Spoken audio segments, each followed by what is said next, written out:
Hello, it's Tuesday and it's my English stream time. We're gonna continue with where we left off in Wanderlust travel stories. Recently, I've been a little bit busy. Uh, I just moved into a new place and I went traveling. I went Melbourne. It was winter. It was really nice, the weather. If I'm not mistaken, it was around 8 degrees. It's quite fun. It's a beautiful place. I've went for a wedding. I've attended a friend's wedding. We've been friends for almost 19 years. It was great to see her find her happily after, and the guy really treasures her well. I was really, really happy. While I was at the Melbourne, I went to the National Gallery Victoria.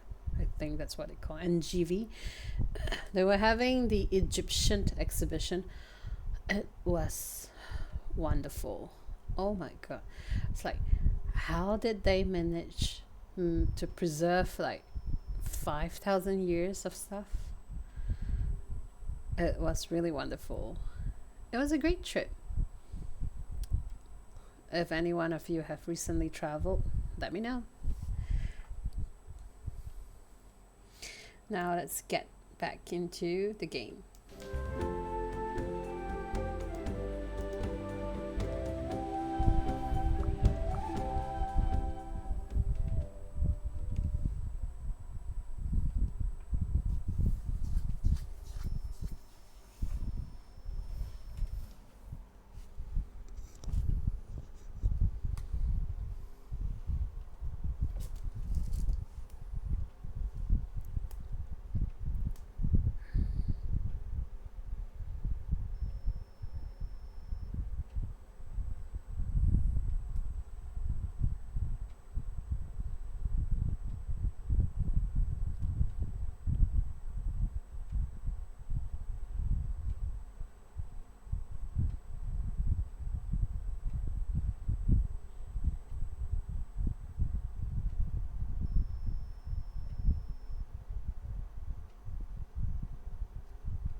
I kind of forgot where we left off.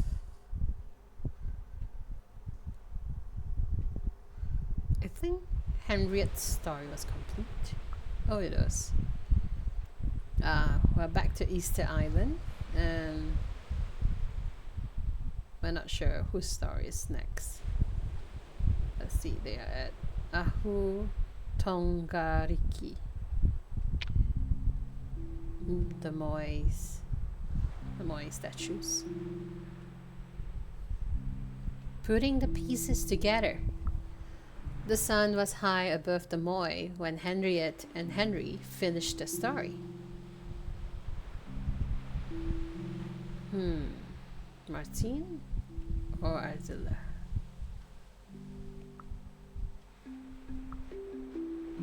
I would say this. I knew you'd take the case, said Martine. I could tell you take your responsibility seriously.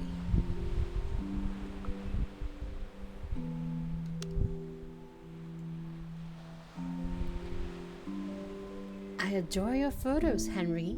It doesn't matter if it's war or fashion. You've always had a talent for capturing the moment, Adela said. I'd love to see what you're working on now. When they returned to the statues, the story was still on their minds.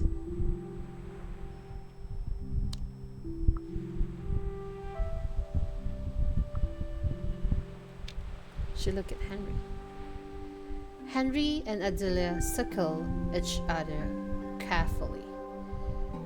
Once they worked together, but that was a long time ago. Now they both seem curious how much the other changed. You don't consider yourself a part of nature, did you? Adelia asked. It's something you look at, something you witness, something you struggle with, but it's always just an external force.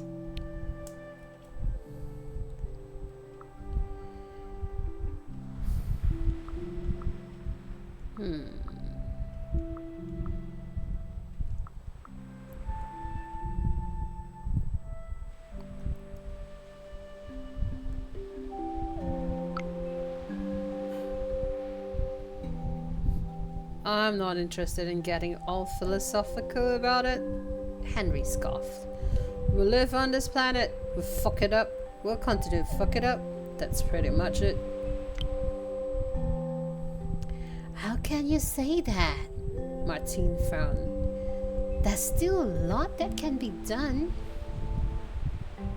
They gazed at the row of silent statues. Did you know this place was destroyed by the tsunami in the 60s? Henry asked. Today, no trace of the catastrophe remained. All the moai that had been shattered or dragged inland by the waves now stood proudly in the sun, restored to their former glory.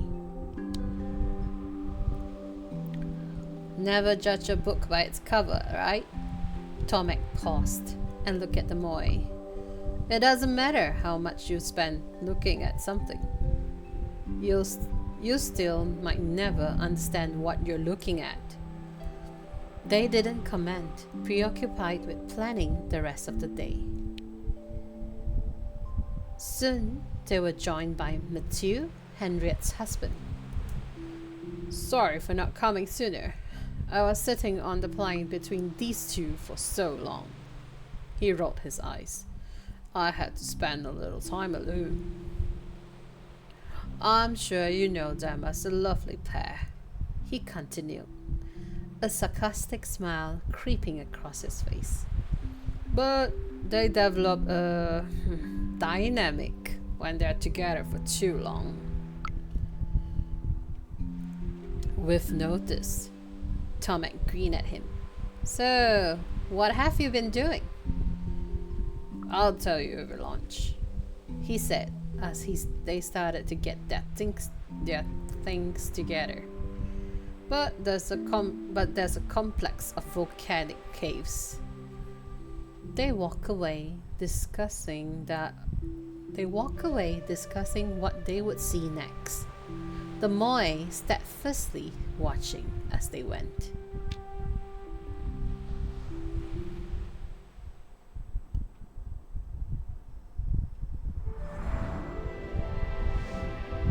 Chapter 4.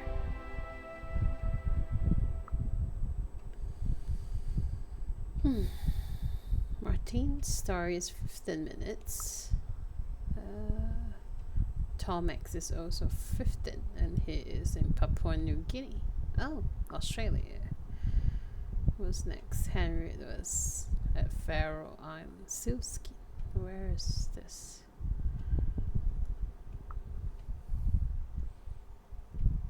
Today is always gone tomorrow. Adelia's in Africa. I mean, everyone's story has been told. 3 hours, eh? I guess this will take at least 2 to 3 streams. Let's go. Africa, here we come.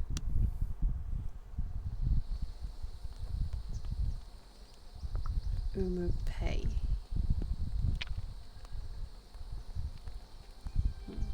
Set traditional dance. Terarai. Buried memories. Whips of smoke dance in the night air as the master of the ceremony put the last stone on the food. It was a spectacular show, with men painted in traditional patterns, dances, and stories about the origin of Umu. The food was now cooking in the ground, wrapped in banana leaves and surrounded by hot volcanic stones. It would take the next few hours, time that the tourists were meant to spend getting acquainted with Rapa Nui culture and learning the steps of some traditional dances. Martine, her face already painted, looked curiously over Adelia's shoulder. Adelia didn't even notice. She was focused on scribbling something in a battered traveler's notebook. "What are you so busy writing?" asked Martine. "Mostly memories, my dear," the older woman smiled, closing the notebook. "I have one to share if you want to listen." She didn't reach for the notebook though. It seemed she had no problem remembering that particular trip. "Nothing can ever happen twice," she started.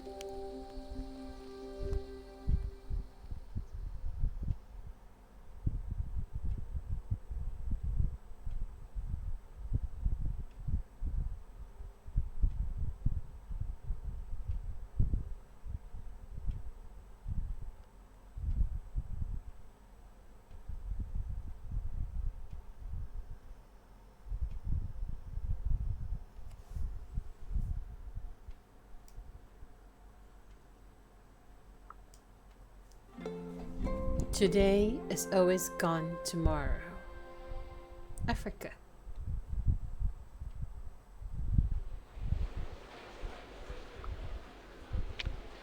Kumasi, Ghana. The coffin. The coffin looked like an airplane. It looked like it'd been built from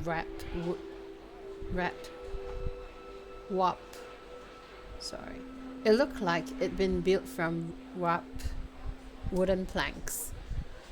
The paint didn't even cover the wood in some places. But there was no doubt about it. It was an airplane. It had wings, a tail, a Ghanaian airline logo, little windows painted on in a shaky hand, and even a letter. I didn't know whether to laugh or cry. "Do you like it?" somebody asked.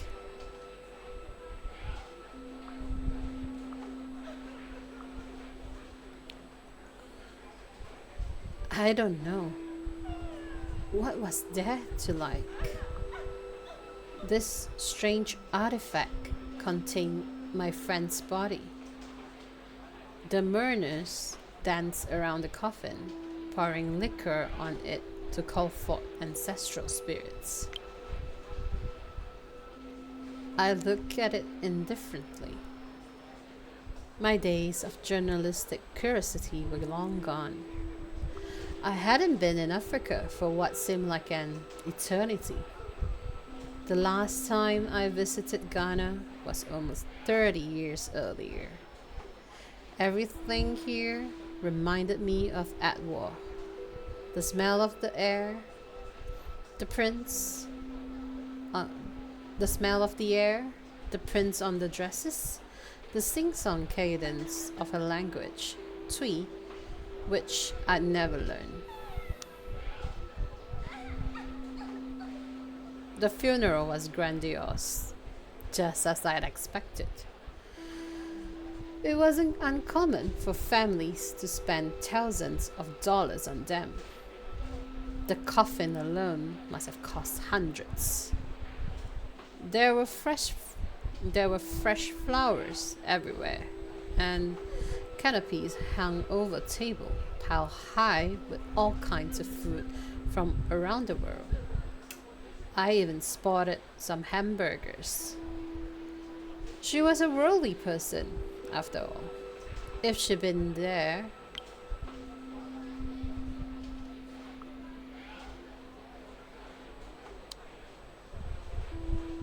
I bet she'll have laughed at all the unnecessary pomp. Why hadn't she told me she was ill? Why hadn't she written to me about it? Why hadn't she wanted to see me?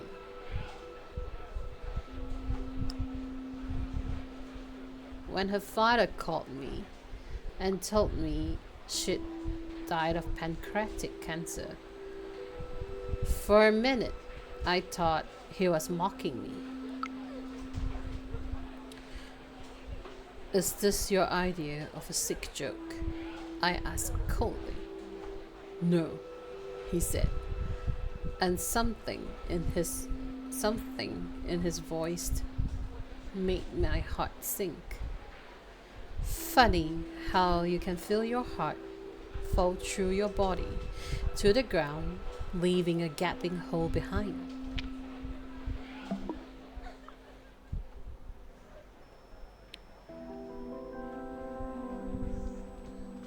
The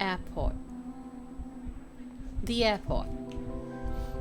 We'd met almost 30 years before. I'd been sent to Africa by Journal de Noticias to research a long, in-depth piece on magic in Ghana and Togo, what they call juju. Young, light, and full of enthusiasm, I hurriedly swung my bags onto the conveyor belt at the check-in counter in Accra Airport. She was on the other side of the counter, taking care of the bags and passengers, her head crowned with a magnificent set of braids. Just my luck, she said. The moment my colleague goes for lunch, everyone comes out at once.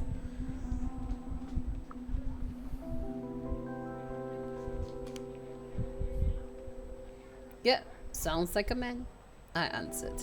She laughed. I was packing my books and papers when she touched my battered copy of one of Anai's Nin's journal. I always wanted to read her work, but it's so hard to get, she said. On impulse, I handed her the book. Give me your phone number, I said. I'll pick it up when I come back. When do you come back? She asked. Soon. I'm doing research for an article on juju. There was a glimmer in her eyes. I might be your perfect source then. Once the plane was up in the air, I wondered what had come over me. I didn't even know when, or even if, I was coming back. So why had I said it would be soon? And why had I given my beloved book to her just like that? Birds of the feather. In the end, she actually did turn out to be a perfect source. She gave me back my Anais Nin. I lent her some of Erica Jong, and within no time our friendship flourished. Her name was Adwoa.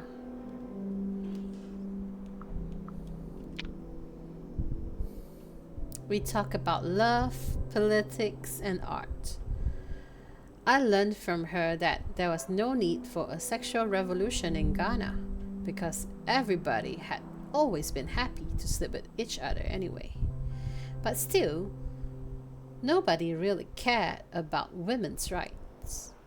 Women were treated like domestic animals. They were expected to work, give birth, and cook. One night, when she got drunk, she told me not to believe anybody because everybody lied, herself included. She said it was because of colonialism that it had destroyed their morality. I listened and said nothing. It was her story.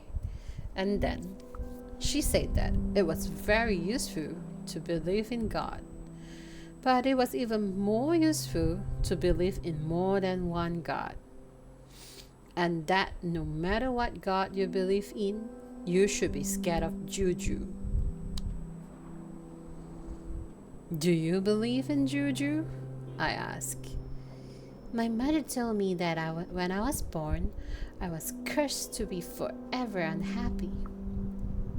So I had a simple choice: to believe it and be unhappy, or to ignore her and be happy. Simple, isn't it? She would leave early in the morning to go to work, and I would stay and write. I was young, I had the money, and I was doing what my mother had told me to do when I was little. Run as far away from my mother's loveless marriage as possible.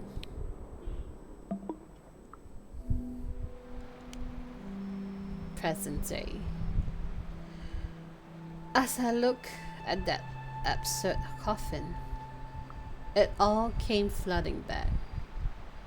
At worst, words about juju rang in my ears, more palpable than ever, especially here in her hometown, surrounded by her relatives. I shivered. I was tired. It was a long bus ride to get there.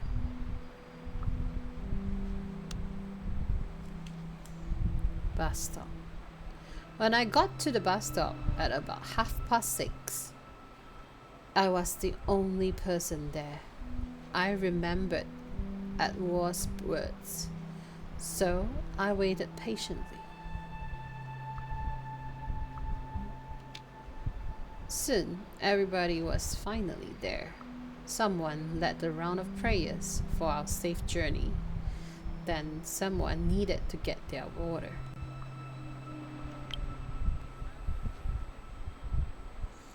I sat down and looked out of the window. A plump woman in a beautiful red dress handed me some food. I took it eagerly. It was rice with vegetables and some meat that looked suspiciously like tripe. I didn't ask. When you're offered food in Africa, you eat and you're grateful. So I ate and felt grateful. I was even more grateful for the liquor she passed me. Why are you wearing black? She asked. I'm going to a funeral, I answered. So am I, but you don't wear black to funerals, you wear red. Why? Because your eyes are red from crying. Why do you wear black? I don't know. That's how it is in my country. I wondered for a moment whether she was going to the funeral because it was always the biggest party in Ghana, or if she was someone related to Adwa.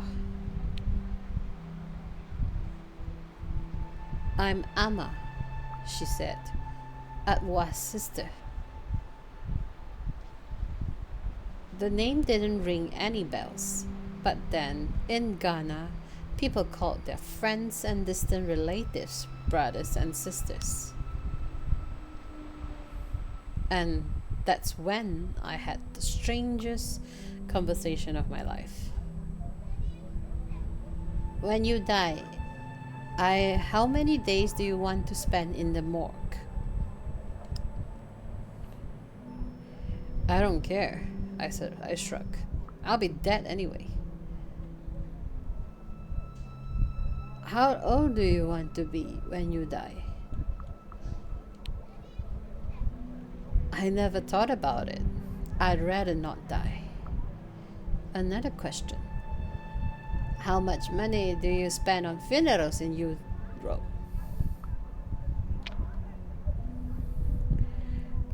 I tried to remember, but the questions wouldn't stop. More than a wedding? Probably not. But you have a funeral party, right? Just family and friends. A party then. Good. I sat there, my head spinning because of the conversation and the alcohol. Suddenly, I was in the middle of a cell phone contest.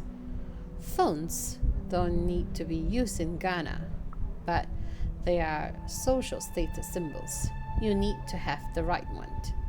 You need to have the right one. I looked at my old battered iPhone and just shook my head. Not only the winners, Samsung as big as a small TV, but it also has a case covered in golden flowers. I could see myself there. Some poor old European who couldn't even dress properly for the occasion.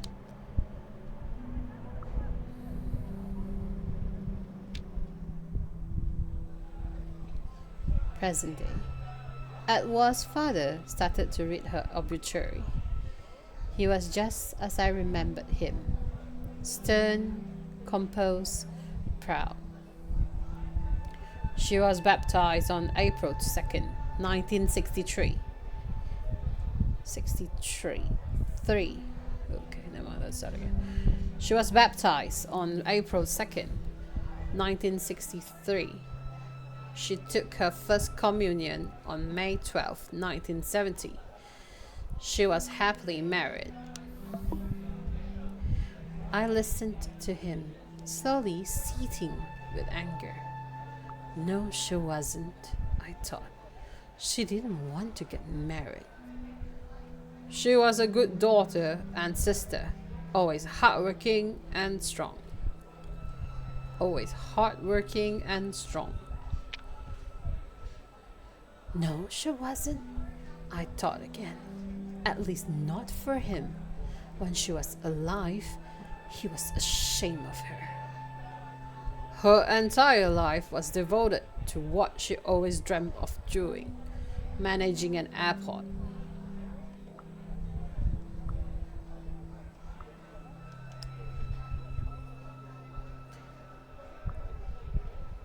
No, she loved her job, but she was so much more than that. The talk. The band was terrible. The singer was even worse. He sang about God being everywhere, and then everyone joined in, dancing around the coffin.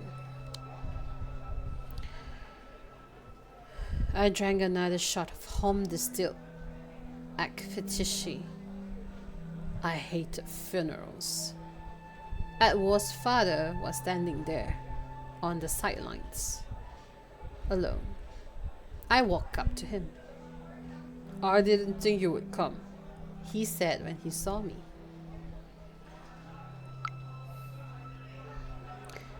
I didn't think you would invite me, I answered. You were important to her. I don't want to anger her ghost. He looked at me with anger. But you don't belong here. If you ask me, you should go back to your country as soon as possible. And he walked away. Her ghost. I didn't want to anger her either. The party. Then the feast began. There was fried fish, kanki, shiro sauce made of dried fish and powdered shrimp, fufu, banana bread, fried plantain, chateaubriand, all kinds of meats, bean soup, and a tanker load of ekpitishi. I pick up the forgotten skill of eating with my hands with ease. When everyone's plate was empty, a chorus of voices yelled, "We want more!"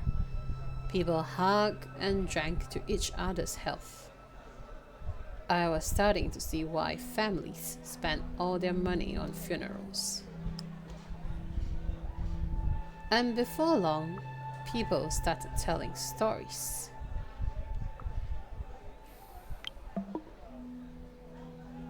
I felt numb, and after hearing a few of their stories, a deep, unmovable pain pierced me. They brought back the Atwa I knew. Do you remember how she got mad at Fifi for carrying her daughter on her back without talking to the child? She said that the little one wouldn't learn how to talk to people. She was something, wasn't she?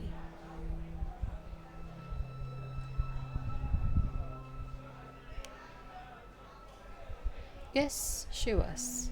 She was never afraid to speak her mind and live the way she wanted. Or how she told us not to take gifts from passengers. You might as well tell the sun not to shine. We always did. And she was so mad when she found out. She did have a temper. I remember how intense our fights were, and how we laughed when they were over. And then they started to talk politics. Ghana's a stable democracy. Look around. We're doing fine, aren't we?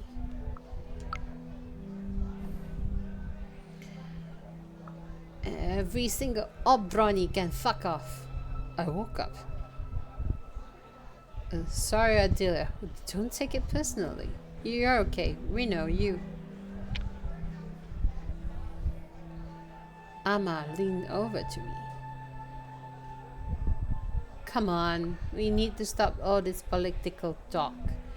Today's about Atwa, not about men's egos. Some of them were tense. I could see it.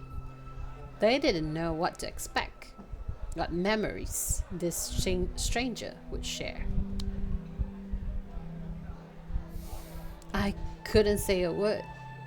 I couldn't stand their stares. I just couldn't.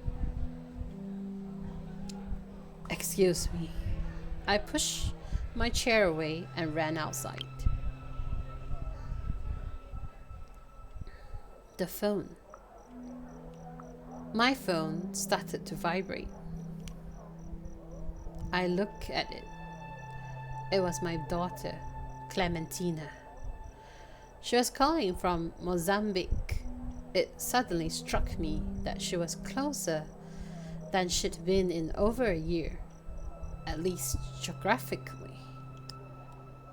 Hello, baby, I said. Hello, Mom. Her voice was strange.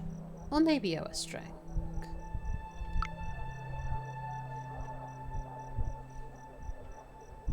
Why aren't you here? Are you coming to meet me? I wrote you an email, but you didn't answer. I know you're tight with more. Mom, I need to tell you something. I was right. Something was wrong. My heart stopped. It actually felt like it missed 1 or 2 beats in my chest. I wonder what happened if we choose this. When I was pregnant with Clementina, I stayed in Africa for half a year. She was born here because I lost track of time. Adwa was her godmother.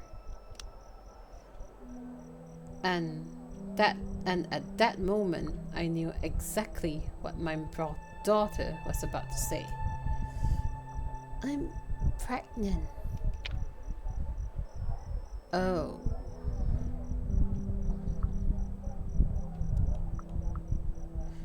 I dropped to the ground and sat on the floor. I've just seen the doctor. How do you feel? I'm fine. It's already the fourth month, said Clementina. I waited to tell you until I knew everything was going to be okay.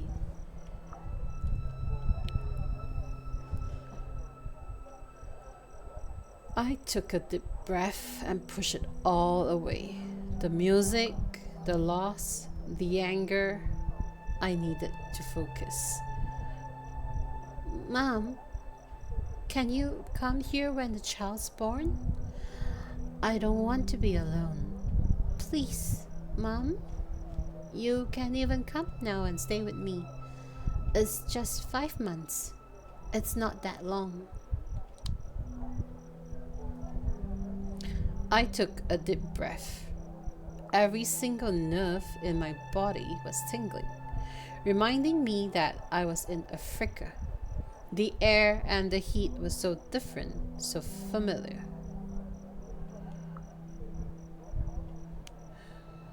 My daughter was pregnant.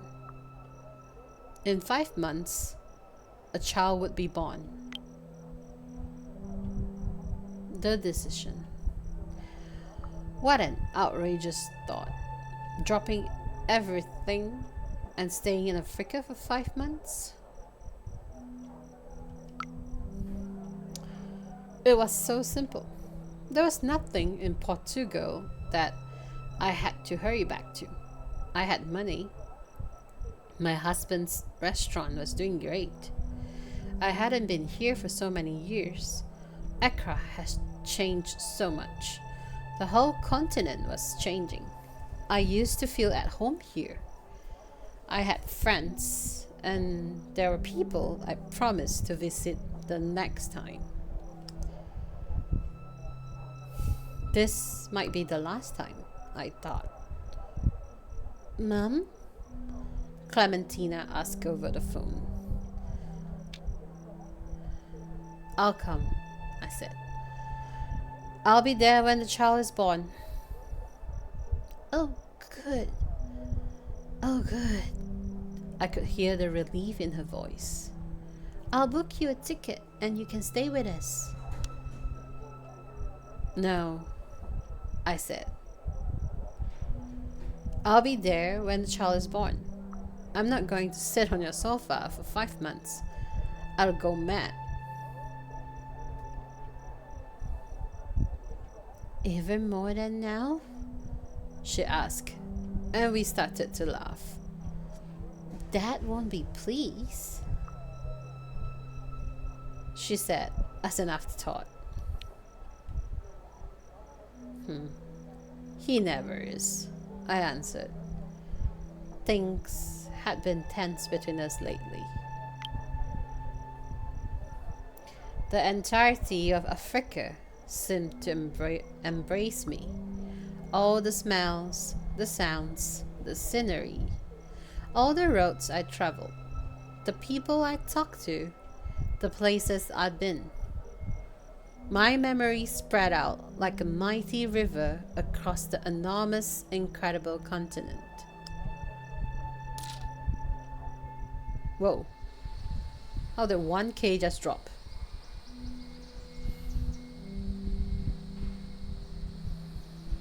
Was it? Oh. Sorry, the chapter 2 of the story. Brazzaville. I spent a sleepless night on the bus from Accra to Lomé, the capital of Togo. I wanted to board the plane so badly. I wanted it to take me away from there, from the memories, from the pain that numbed my whole body. I was going to a place that had earned me almost every prize a journalist can get, and nearly cost me my life at the same time. Well, one came from the other.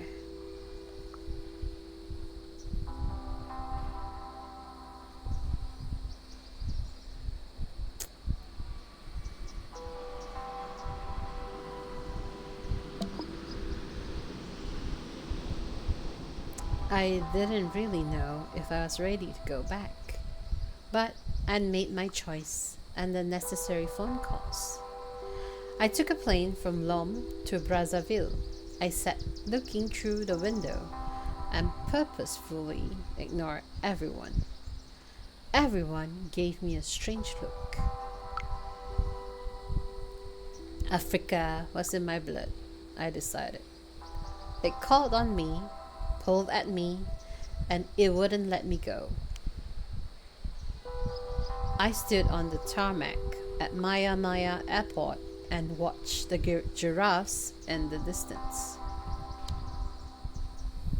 I took out my phone and called my husband. Are you sure you want to do this? He asked. Stay in Africa and see my daughter? Well, yeah, you're not 30 anymore. I hung up.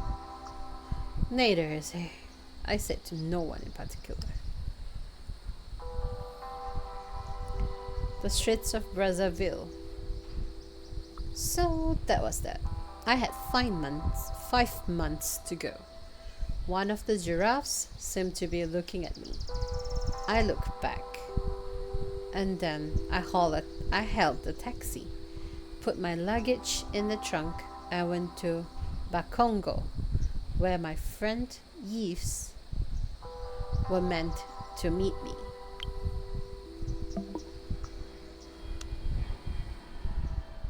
Brazzaville, long ago. We met in February 1994. The bullet ricocheted off the street, throwing up a cloud of sand. I saw every detail, as though everything slowed in that instant. For a split second, the bullet looked weightless, like a small ball drifting past in a vacuum of time. I've never been so petrified in my life. No one wanted to talk to me, but everyone wanted to kill me. Some of my journalist friends disappeared. The city was destroyed, burned, and looted. I crouched on the ground with my back against a wall, tears streaming down my face. This was it, I thought. I was going to die here. Somebody squeezed my hand. I looked to my right and saw a man in a white shirt. It was so clean, it was almost blinding. On 3, he said. 1, 2, 3. And we ran.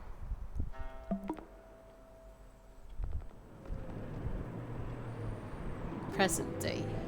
An old green taxi drove me through streets I barely recognized. No wonder, I thought grimly. The last time I was here, there were barricades everywhere. The last time I was here, there were barricades everywhere and people shooting at one another for no particular reason. Today it looked different. Women sold snacks, fruit, and second-hand clothes on every corner. Wherever I looked, there were hotels and electric buses, more modern than anything you could see on the streets of Lisbon. Yet, I felt like something was amiss. Bakongo was just as I remembered. Broad streets, low buildings, and Le Grand Café on the corner. I paid the taxi driver, took my suitcase, and went to meet an old friend.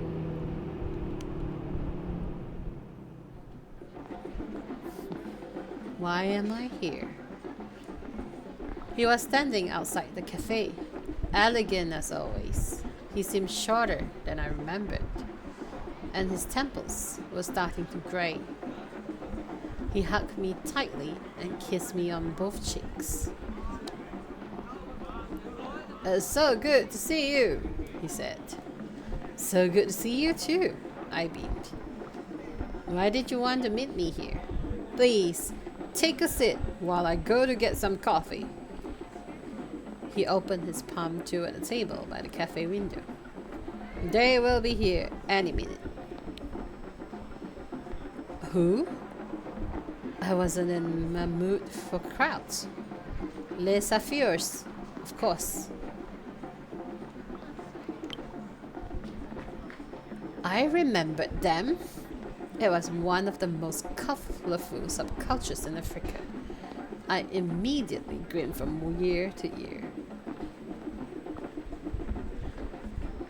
A Zephyr is a person who belongs to la Société de...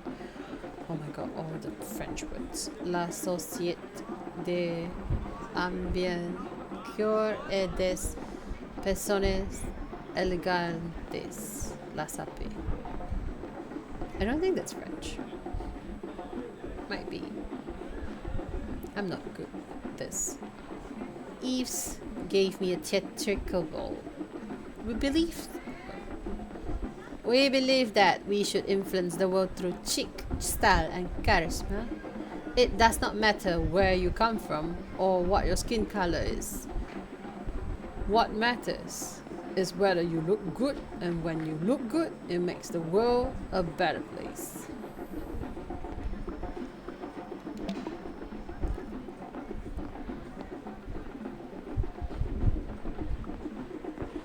Extravaganza. When they arrived, I could feel my jaw drop involuntarily.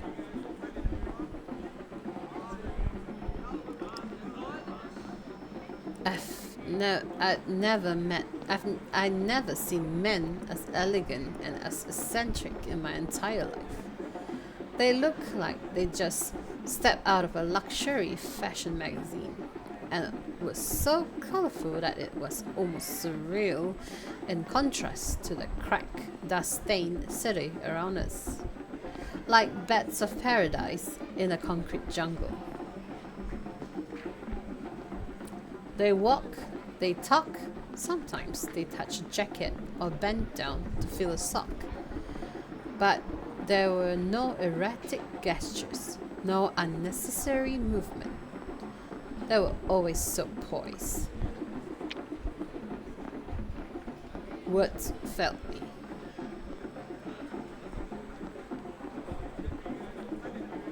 "Allow us to give you a fashion show," said Yves. The catwalk for the Zephyrs was marked out with chairs and tables. "It's a bit like dancing," said Yves. "See? There is a choreography to it. Every move is there to show a part of your outfit. See, you need to show the label. The logo is essential. It is there to be seen. Show the back of your tie. Show the lining of the coat. Float in it." He stroked a pose. "And remember, you can only wear three colors at once. 3, like the Holy Trinity. You can be more perfect than God." I look at my jeans and white linen shirt. They cost me a small fortune and were very chic in Portugal.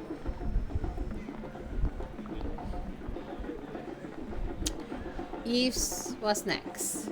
He was wearing the French national colors, a blue suit, red socks and tie, and a white shirt.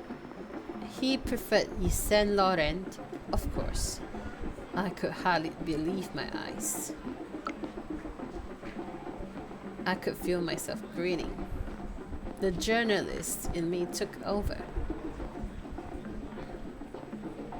In the middle of one of the poorest countries in the world, living with the threat of violence breaking out at any moment, You wear authentic vintage haute couture? Why? This is our identity. Every Sapphire wants to be unique, outstanding, like a superhero from a comic book. It gives us a sense of belonging.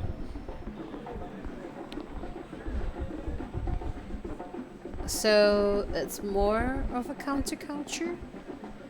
I enjoyed playing the journalist. Counterculture sounds very negative. Yves scratched his jawline. I prefer to think of it as just culture. You know, style. It was not always easy. Sometimes our family did not understand, or people would shame us in the streets for wasting money. When Papa Wemba started to sing about La Sape, it gave us new strength. Then we were even more convinced that if you take care of yourself, dress elegantly, and have manners, you will go far in life. You didn't fight back? I wanted to know. The only competition we believe is in these clothes, he explained. We only wear original, Pierre Cardin, Roberto Cavalli, Dior, Fendi, Jean Paul Gaultier, Gucci, Issey Miyake, Prada, Yves Saint Laurent, Versace, and Yohji Yamamoto. What you wear speaks volumes about you. You do not lose Gucci. All these brands. You take care of others. You will always feed them, support them, lend them money if they want to buy a new suit. Because a beautiful new suit is our way of thanking God for creating such a beautiful world. Okay, interesting culture.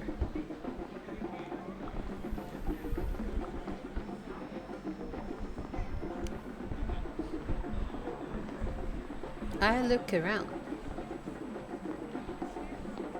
It was definitely in the middle of a strong, supported community. They belonged together. Their mere presence sent a current through the air that invigorated me.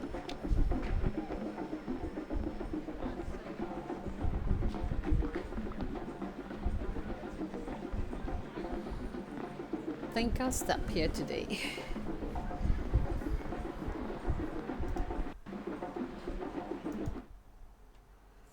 It was quite interesting. I didn't expect that her story was started with funeral and finding out her daughter got pregnant, and then she visited a friend who is in a very interesting subculture. I wonder what would happen in the next few months during inside her journey in Africa. Well, until then, next week we'll continue. Maybe probably the story will continue with Yves in Brazzaville. See you next time. Bye.